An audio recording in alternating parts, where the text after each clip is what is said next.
Hey there, press the bell icon and never miss a video on cybersecurity and technology. नमस्कार दोस्तों, मैं हूं अंश और आप देख रहे हैं बिटेनटेक यूट्यूब चैनल। हमने ये देख लिया है कि एप्लीकेशन लेयर क्या काम करता है, इंट्रोडक्शन इसका क्यों अलग है ये ट्रांसपोर्ट लेयर के स्टैक से, क्या फंक्शनैलिटी है, क्या चीज़ें प्रोवाइड करता है। तो उसके बाद हमको प्रोटोकॉल्स जानना ज़रूरी है। इसके ऊपर हम ये समझ चुके हैं कि इसका काम क्या है, इसके स्पेसिफिक प्रोटोकॉल्स हैं जो कि हम रिलेट कर सकते हैं। आपको समझने में आसानी होगी क्योंकि आप ब्राउज़र यूज़ करते हो तो उसमें HTTP प्रोटोकॉल यूज़ होता है। जब आप FTP क्लाइंट यूज़ करते हो तो उसमें FTP प्रोटोकॉल यूज़ होता है। तो ये सब चीज़ें एप्लीकेशन लेयर पर हैं तो आप उसको देख सकते हो और समझ भी सकते हो इजीली। तो आपको बहुत इजी पड़ेगा समझना। मैं ज़्यादा डिटेल्स में नहीं जाऊंगा क्योंकि ज़रूरत नहीं है, लेकिन थोड़ी बहुत डिटेल्स हैं जो काफ़ी नॉर्मली लोग नहीं समझते हैं या नहीं देखते हैं या नोटिस करते हैं, तो वो देख लेते हैं हम इस वीडियो में। इस वीडियो में ये हमारा पहला प्रोटोकॉल होगा। इसके लिए हमको थोड़ा बैकग्राउंड चाहिए वेब का। वेब का मतलब है वर्ल्ड वाइड वेब। ये प्रोटोकॉल डायरेक्टली रिलेटेड है उससे और जो हिस्ट्री है वो डायरेक्टली लिंक्ड है। इसका फुल फॉर्म है hyper text transfer protocol, HTTP। इसके बारे में सब जानते होंगे, मुझे पता है इसका क्या डेफिनेशन है, क्या यूज़ है, ये हम सबको पता है। लेकिन फॉर्मेलिटी के लिए मैं आपको शुरू से बताऊंगा कि ये जो HTTP है वो कैसे आया हमारे पास और इसकी हिस्ट्री क्या है। देखो, वर्ल्ड वाइड वेब, ये सब टर्म्स काफ़ी इंटर रिलेटेड हैं। World wide web, HTTP, internet, hyper text, ये सब जब भी आप पढ़ते हो ना इंस्ट्रक्टर या टीचर से, तो एक के बाद एक वो भी ये टर्म्स को एक साथ लेके आता है क्योंकि लिंक्ड है। अब सबसे पहले बात करें वर्ल्ड वाइड वेब की, तो हमारे पास एक नाम याद आता है शुरू से, टिम बर्नर्स ली। ये एक आदमी था जिसने 1989 में सर्न क्या है, यूरोपियन इंस्टीट्यूट है रिसर्च के ऊपर। तो यहाँ पर लोग अपने रिसर्च रिवील करते हैं ईयर्स की, तो वहाँ पर ये प्रपोज किया गया था इसका कंसेप्ट। इसको क्या बोला जाता है कि ये एक रेपोजिटरी है। रेपोजिटरी मतलब एक कलेक्शन है, एक डेटाबेस है बोल सकते हो आप, इंफॉर्मेशन का, जो डॉक्यूमेंट्स के फॉर्म में सेव्ड है। और उन डॉक्यूमेंट्स को बोला जाता है वेब पेजेस। वेब पेज के बारे में आप जानते हैं। और ये डिस्ट्रीब्यूटेड है पूरी दुनिया में, मतलब दुनिया में कोई भी इसको एक्सेस कर सकता है कहीं पर भी बैठे, क्योंकि इसका नाम ही है वर्ल्ड वाइड वेब। और रिलेटेड डॉक्यूमेंट्स को हम लिंक कर देंगे। और जो भी ये पूरा समरी है ना, चाहे वो इंटरनेट हो चाहे वर्ल्ड वाइड वेब हो, इसका पूरा समरी है ये लिंक्ड शब्द, लिंकेज। लिंक अगर कुछ भी नहीं होता है तो वो इंटरनेट या वर्ल्ड वाइड वेब नहीं कहलाएगा। सारा का सारा सार इसी टर्म पे है आपका, लिंक्ड। तो linking of web pages, linking of the information, ये अचीव हुआ था हाइपर टेक्स्ट से। जो आप लिंक देखते हो ना, जिस लिंक पर आप क्लिक करते हो, कोई भी वेब पेज खुलता है, गूगल ही खोल लो, तो गूगल में आप कुछ सर्च करते हो ना, तो बहुत सारे रिजल्ट्स आते हैं। तो कोई भी रिजल्ट पे, कोई भी पेज पे आप अगर लिंक पे क्लिक करोगे, लिंक पे क्या होता है, जो आपका कर्सर है वो चेंज हो जाता है, मतलब उस पर हाथ आ जाता है, हाथ वाला कर्सर आ जाता है। तो अगर उस पर क्लिक करते हो आप तो नया पेज खुलता है, चाहे उसी विंडो पे हो चाहे किसी और विंडो पे हो, नया पेज खुलता है। फिर उस पेज के अंदर भी बहुत सारे लिंक्स होंगे।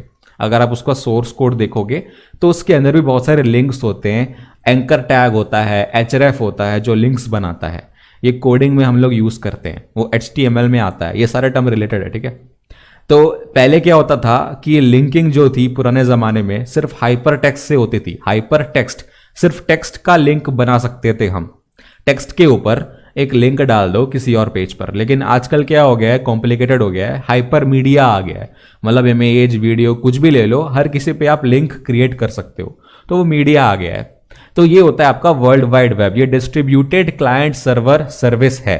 आप खुद रिक्वेस्ट करते हो एज अ क्लाइंट, मुझे कोई वेब पेज चाहिए, और उसका लोकेशन जो है वेब पेज का आप बताते हो ब्राउज़र को, और वो HTTP रिक्वेस्ट करता है उस वेब पेज के लिए जहाँ पर वो स्टोर्ड है, उस सर्वर पे रिक्वेस्ट करता है, और फिर वो आपको मिल जाता है, वो सर्विस प्रोवाइड हो जाती है।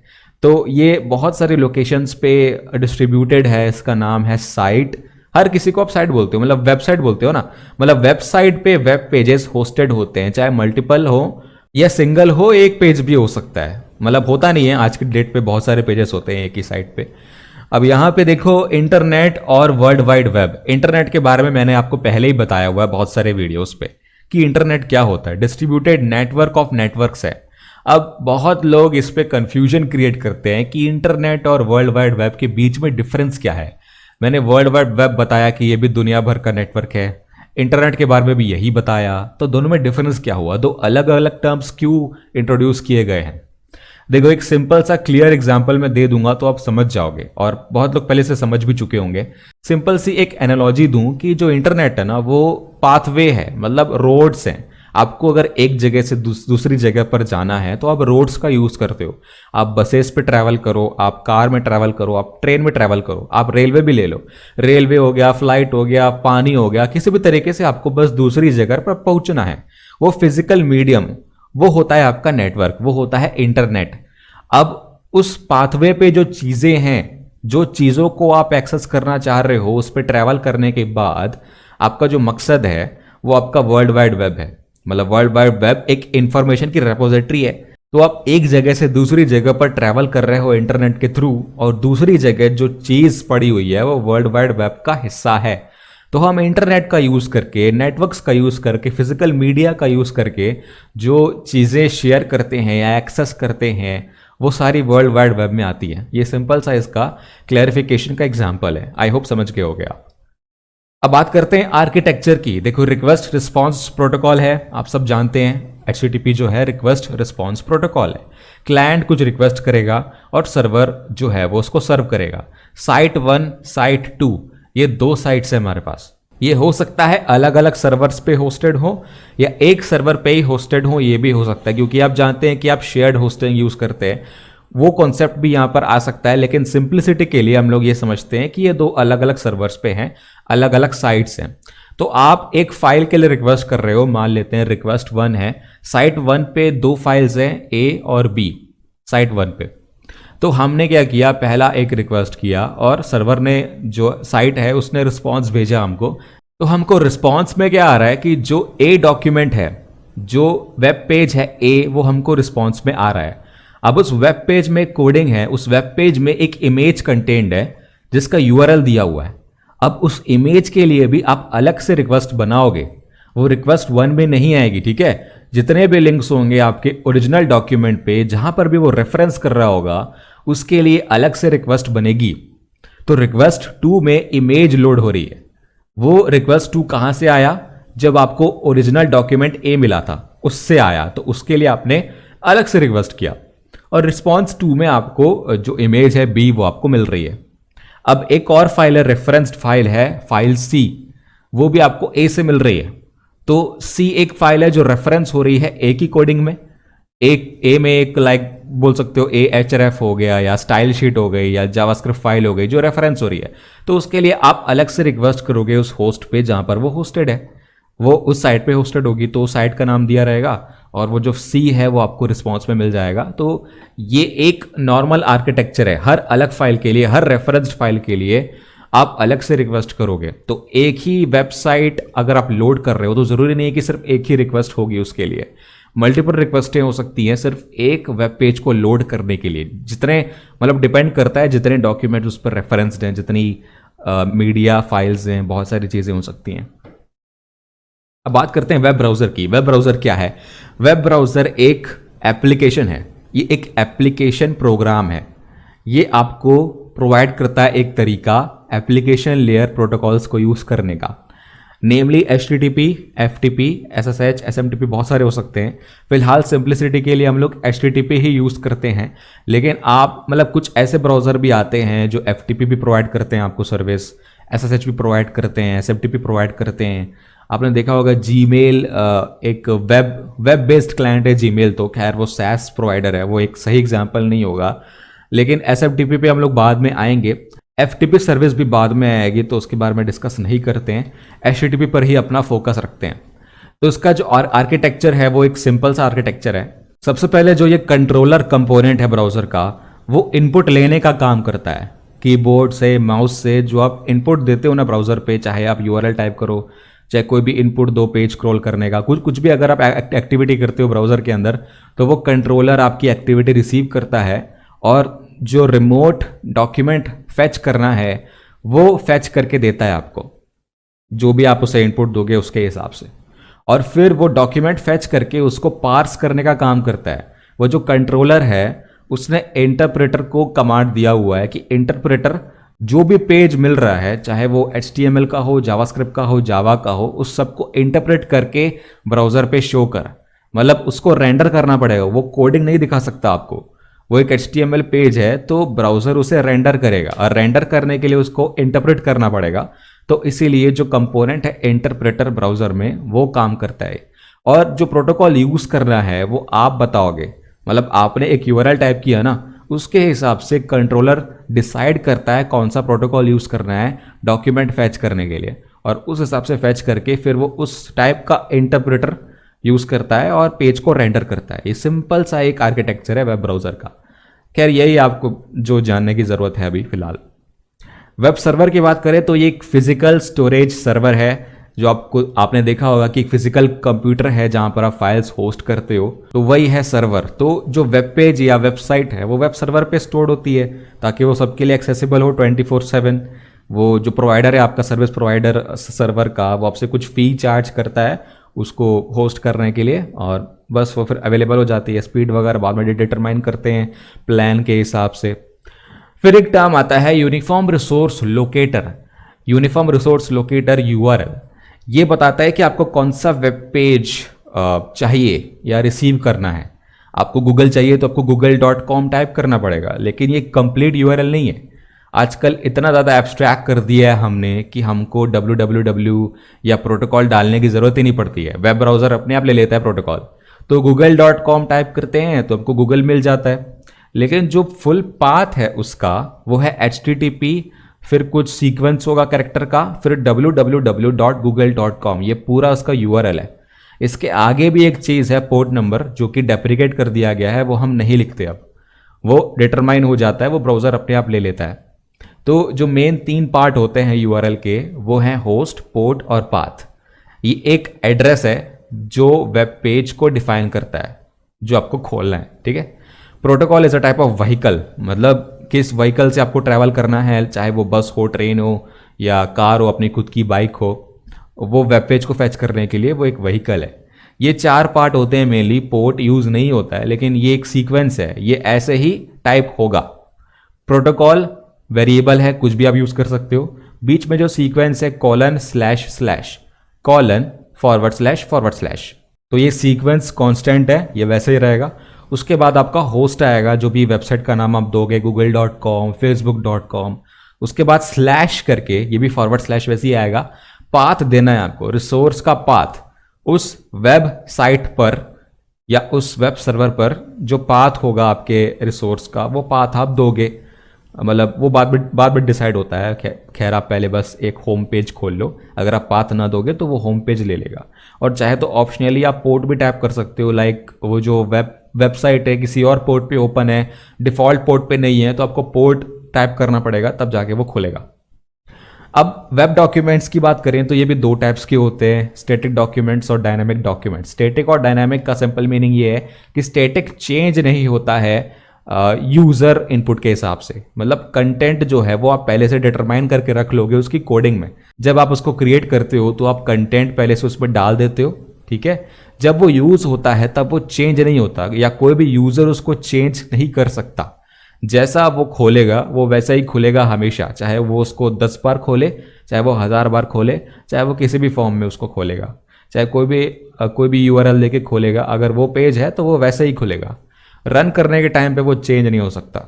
तो सिंपल सा HTML पेज अगर वो है, कोई भी स्क्रिप्ट वगैरह यूज नहीं हो रही है वहाँ पे, तो वो एक स्टैटिक पेज है। इसके एग्जांपल दिए हैं मैंने, HTML, XML, XSL, ये सब भी HTML के ही पार्ट्स हैं।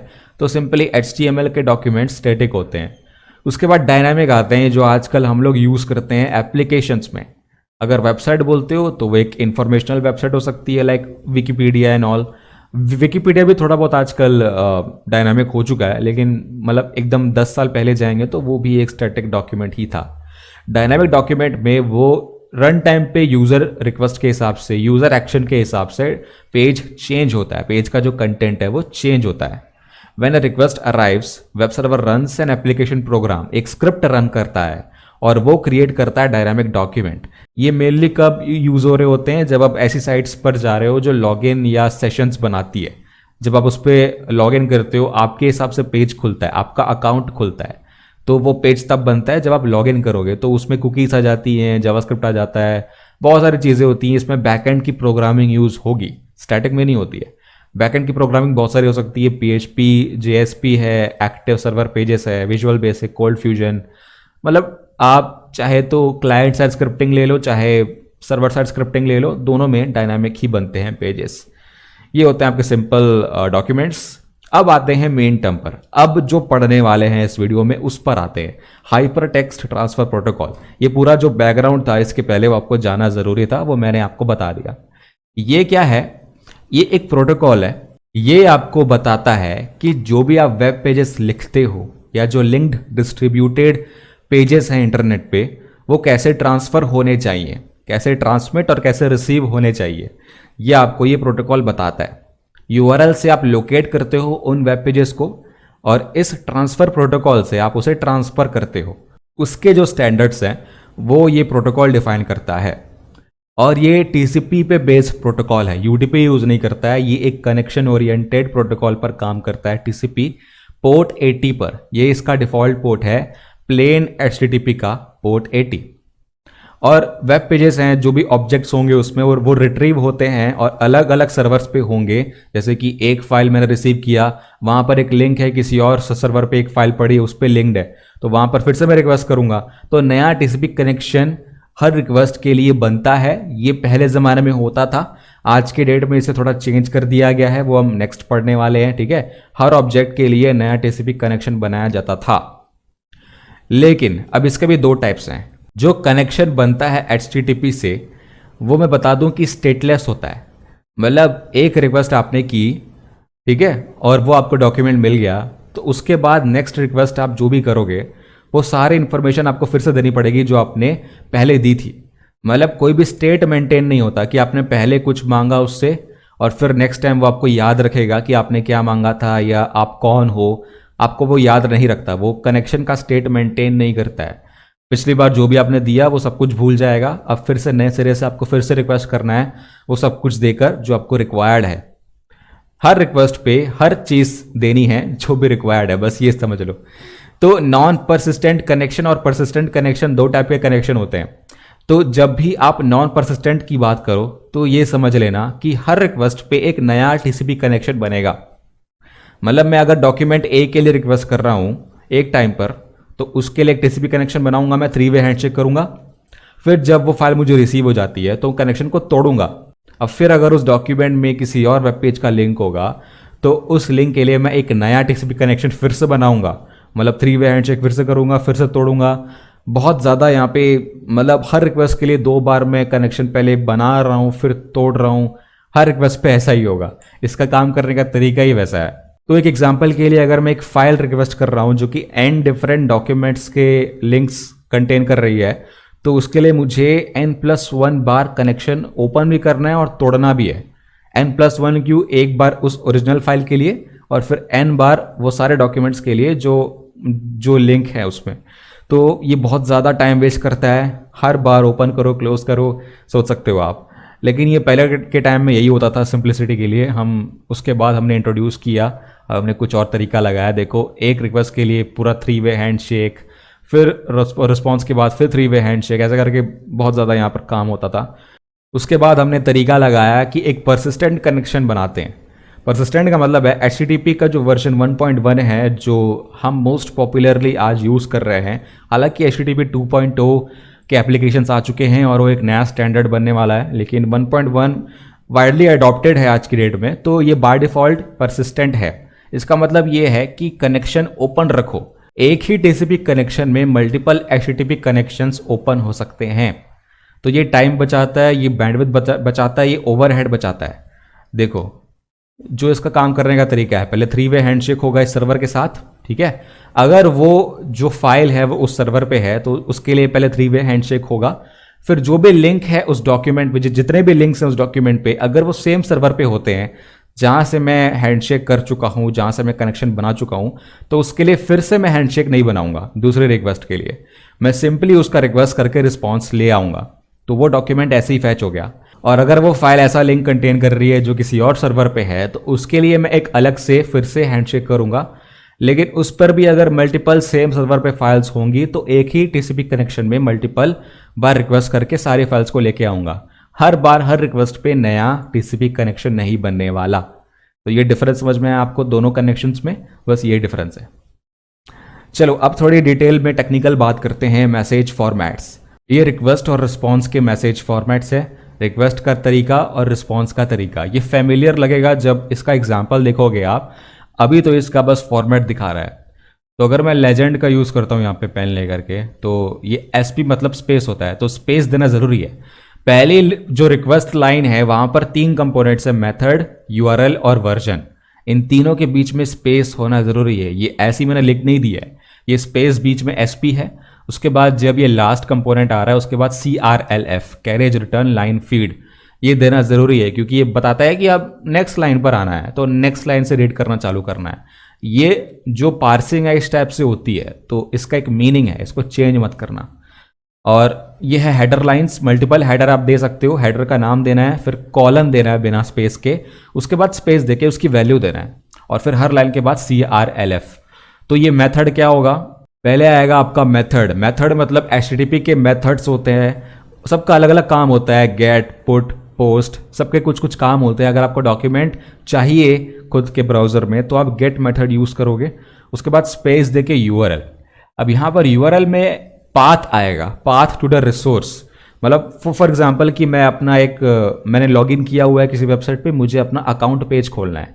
फॉर एग्जांपल facebook.com/myaccount मुझे खोलना है, तो यहाँ पर आएगा स्लैश से चालू होगा और माई अकाउंट।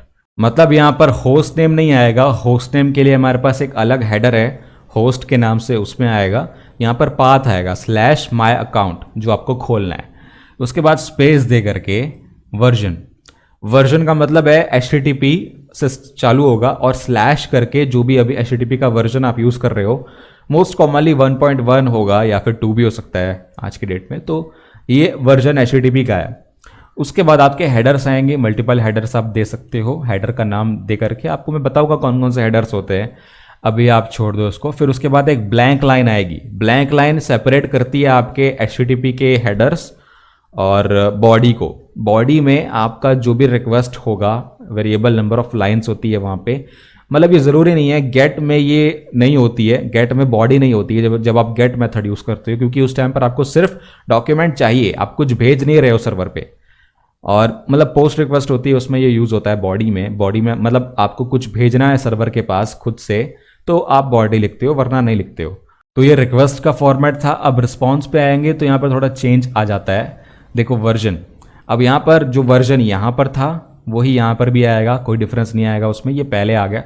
उसके बाद स्पेस देकर स्टेटस कोड, ये आपको एप्लीकेशन लेयर के लगभग हर प्रोटोकॉल में मिलेगा। स्टेटस कोड ये बताता है कि मतलब अभी स्टेटस क्या है रिस्पॉन्स का, रिस्पॉन्स सही आया है या गलत आया है, या आपने कुछ गड़बड़ तो नहीं की है रिक्वेस्ट पे, या सही रिक्वेस्ट भेजी है, सब कुछ ओके है क्या, कुछ एरर तो नहीं आया है सर्वर से। ये सब कुछ आपको स्टेटस कोड बताता है, रिस्पॉन्स का स्टेटस क्या है। उसके बाद स्पेस देकर के फ्रेज, हर स्टेटस कोड के करस्पॉन्डिंग एक फ्रेज होता है जो कि आपको इंग्लिश में बताता है कि अभी हिंट देता है कि क्या हो रहा है, मतलब एरर है तो क्या है, एरर नहीं है तो क्या है। ये फ्रेज से आपको बताएगा, ये आपको समझने के लिए ईजी पड़ेगा।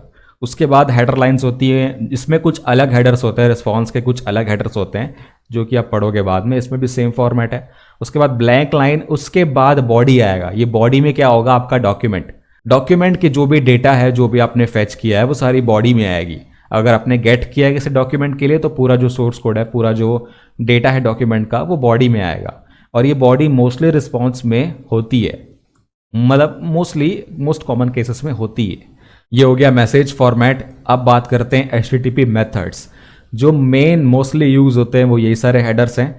मोस्ट कॉमनली आप क्या यूज़ करोगे, जब भी आप पहली बार कनेक्ट हो रहे हो किसी भी वेब पेज से, तो आप डॉक्यूमेंट को रिक्वेस्ट करोगे ना सर्वर से, तो वो गेट मेथड यूज़ करेगा, आपका ब्राउज़र गेट मेथड यूज़ करेगा रिक्वेस्ट करने के लिए। उसके बाद जो हेड है ये भी सिमिलर है गेट से, बट डिफरेंस ये है कि ये बोलता है कि हमें सिर्फ रिस्पॉन्स हेडर्स चाहिए, मुझे एक्चुअल बॉडी नहीं चाहिए, एक्चुअल डेटा, एक्चुअल डॉक्यूमेंट नहीं चाहिए, सिर्फ हेडर्स चाहिए जो कि ये पता करने के लिए यूज़ होता है कि क्या स्टेटस है रिस्पॉन्स का, या और भी कुछ इन्फॉर्मेशन जो HTTP डाल रहा है, जो सर्वर डाल रहा है हेडर्स पे, सिर्फ वो पता करने के लिए हेड मेथड यूज़ होता है। बस गेट से सिमिलर है, बस डॉक्यूमेंट नहीं मिलेगा। उसके बाद पुट, गेट से आप क्या कर रहे थे, रिक्वेस्ट कर रहे थे डॉक्यूमेंट, सर्वर से आप लेके आ रहे थे, और जो पुट है उसमें आप डॉक्यूमेंट भेजते हो सर्वर पे। मतलब सर्वर पे आप कुछ URL दोगे और पुट दोगे और बॉडी में कुछ भी टाइप करोगे ना, तो अगर सर्वर अलाउ कर रहा है, परमिशन दे रहा है, तो आप उस पर फाइल कोई भी डॉक्यूमेंट पुट कर सकते हो, वहाँ पर जाकर वो सेव हो जाएगी।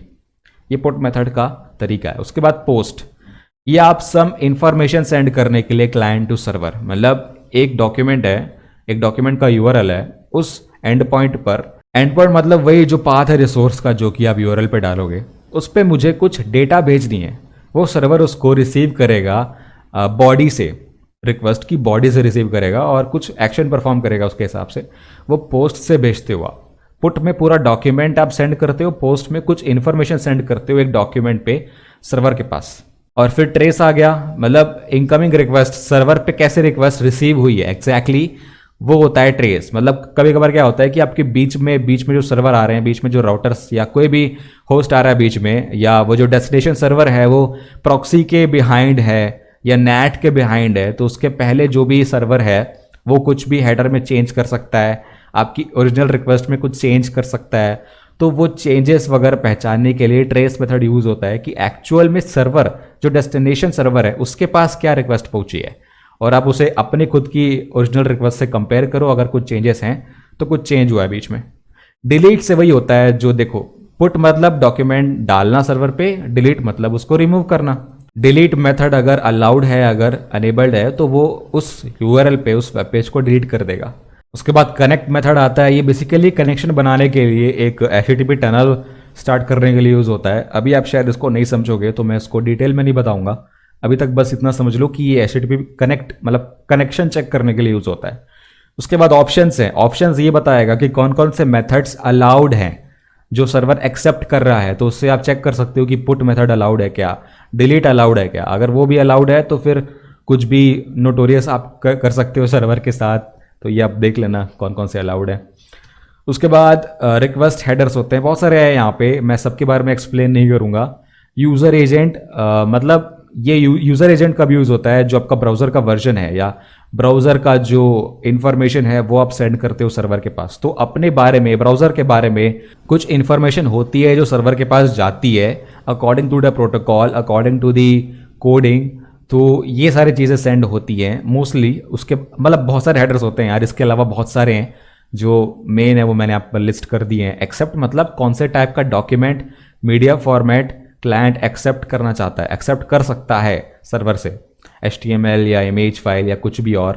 कैरेक्टर सेट कौन कौन सा एक्सेप्ट कर सकता है, कैर सेट के नाम से, UTF-8 वगैरह।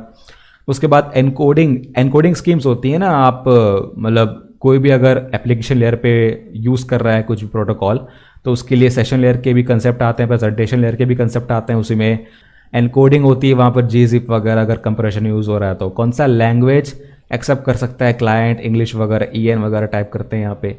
ऑथराइजेशन, ये API जब यूज़ करते हो ना आप, मतलब ऑथराइजेशन हेडर अगर आपको देना है, API यूज़ करते टाइम पे कुछ टोकन्स देने हैं, तो आप इसमें डाल सकते हैं। होस्ट मैंने बताया था कि होस्ट पोर्ट नंबर यहाँ पर लिखा हुआ होता है सर्वर का, जहाँ पर आप रिक्वेस्ट करना चाह रहे हो। होस्ट मतलब google.com, facebook.com, और जो URL होगा वो आपकी रिक्वेस्ट लाइन पे होगा।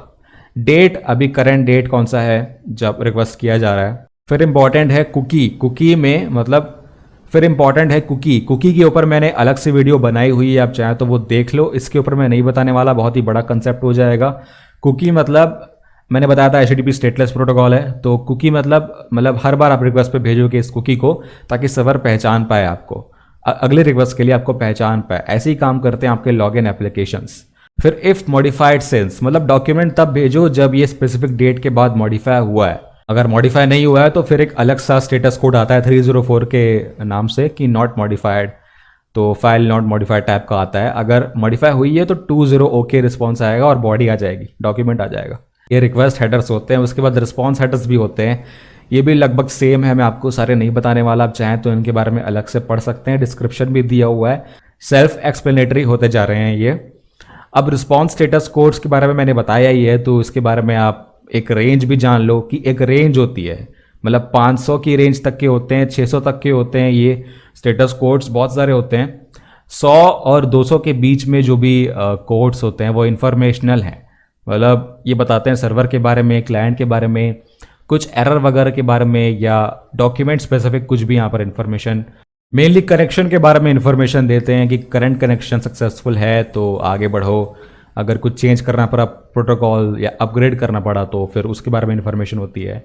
जो इंपॉर्टेंट है हमारे लिए वो 200 की रेंज के बाहर है, मतलब रिक्वेस्ट अगर सक्सेसफुल है तो आपको 200 का ओके रिस्पॉन्स मिलेगा और आपको डॉक्यूमेंट मिल जाएगा। और इसके अंदर के सारे जो भी स्टेटस कोड्स होते हैं वो सारे सक्सेसफुल रिक्वेस्ट के होते हैं। उसके बाद 300 के रेंज में होते हैं वो रीडायरेक्शन के रिक्वेस्ट होते हैं, मतलब अगर क्लाइंट को किसी और यूआरएल पे रीडायरेक्ट कर रहा है सर्वर तो रिस्पॉन्स कोड आएगा 301, 302, टेम्पररी परमानेंट के अलग अलग होते हैं।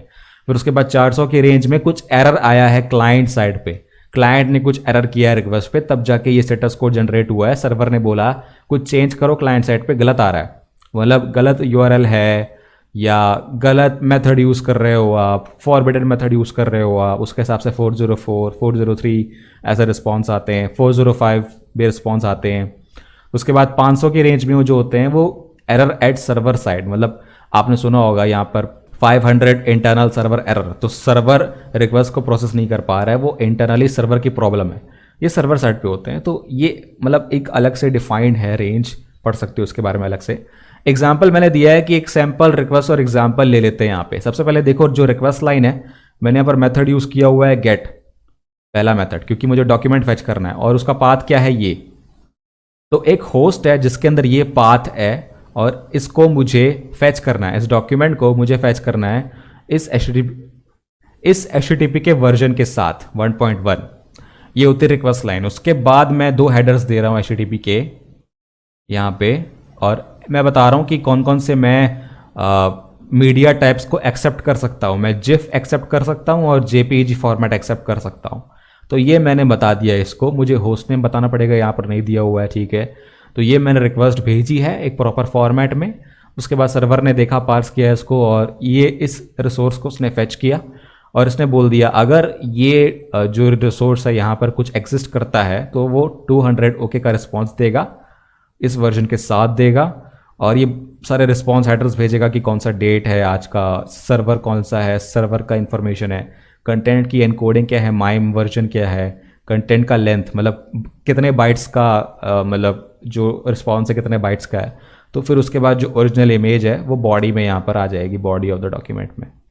तो ये आपका एक सैम्पल रिक्वेस्ट रिस्पॉन्स है HTTP के केस में।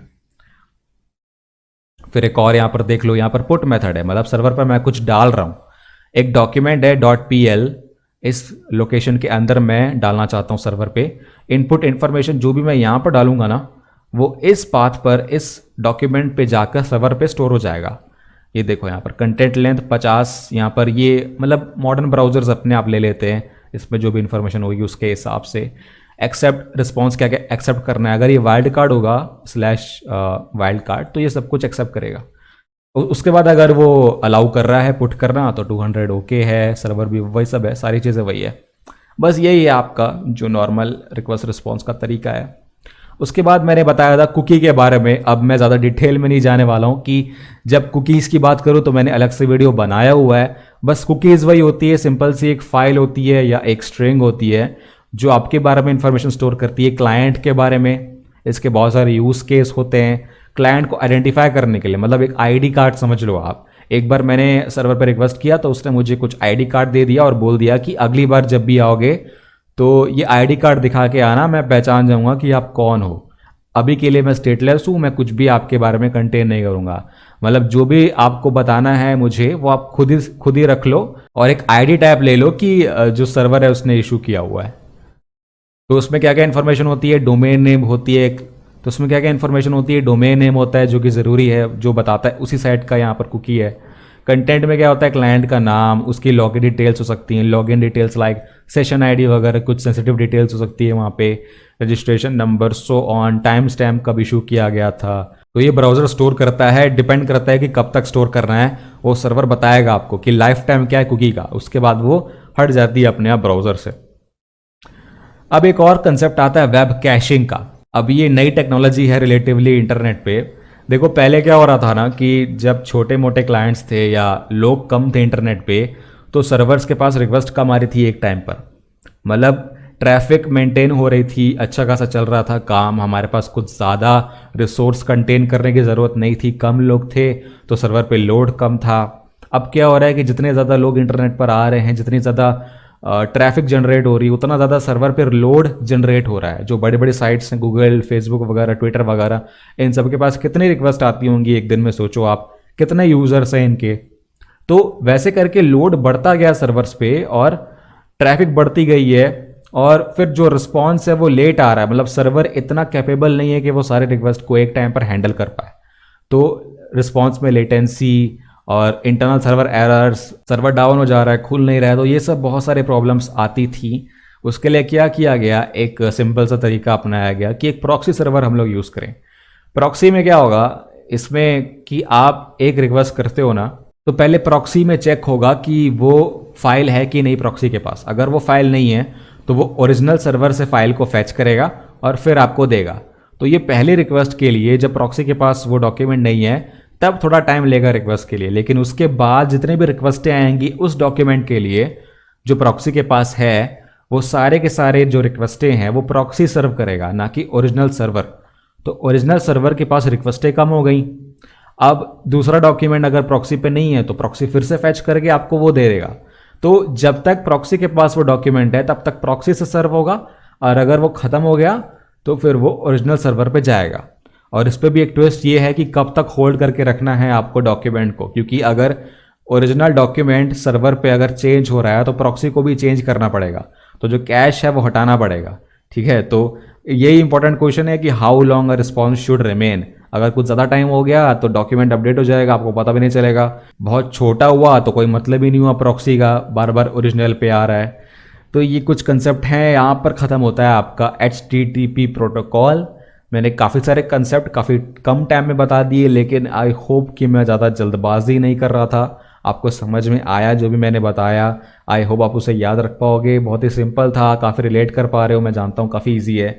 बस यही था इस HTTP में। आगे चल के हम कुछ और प्रोटोकॉल्स के बारे में बात करेंगे ऐसे ही। तो ऐसे करके आप वीडियोस देखते रहो, बहुत ही कम वीडियोस बचे हैं, फिर पूरा नेटवर्किंग हमारा ख़त्म हो जाएगा इस साल के एंड तक, आई होप। तो मैं ये होप करता हूँ कि आप इसको देखते रहोगे और बाकियों को भी एनकरेज करोगे देखने के लिए, क्योंकि मेहनत लगती है बनाने में। ठीक है, तो बस अगले वीडियो का वेट करें और देखते रहिए, सीखते रहिए, और गुड बाय।